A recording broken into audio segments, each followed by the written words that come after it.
Hi there, this is Adrienne Green, and today I wanted to talk to my home buyers who are thinking, how much do I need to put down?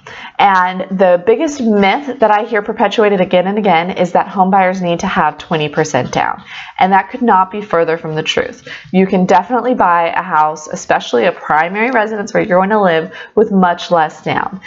There are options for first-time home buyers to put down as little as 3.5%, and there are great programs that offer 5% down as well. So that makes that first-time home buyer purchase much more achievable by people who might not already have equity in another house. You really only need 3.5% or 5% down. What you get at 20% down is that you don't have any private mortgage insurance or PMI. It's also sometimes just called mortgage insurance or MI. But there are other options where, let's say you start at 3.5% or 5% down. If you have a conventional loan, when you have paid enough mortgage payments that your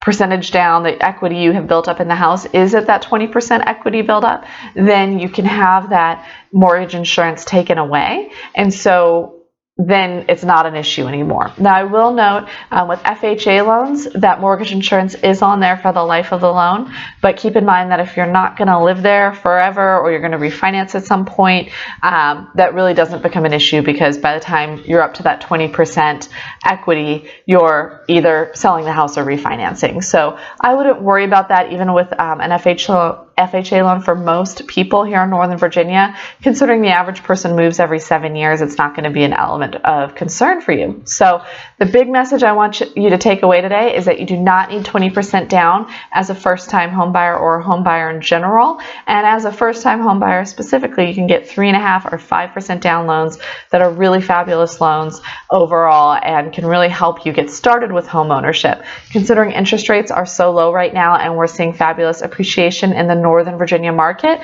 it is a great time for people to get out of renting and get into buying. If you have any questions about whether or not you'd be approved for a loan, whether or not you can afford it, please reach out. I would be happy to connect you with a lender who specializes in first-time home buyers and helping people evaluate their credit situation and seeing what is affordable or what they can do to make it affordable for them within, a 6-month or a year time frame. So if any of that is relevant to you, please reach out. My contact information is below, and I'd be happy to help make the dream of home ownership a reality for you. Adrienne Green, Realtor, always here to help my first-time home buyers. Thanks, guys, and have a great day.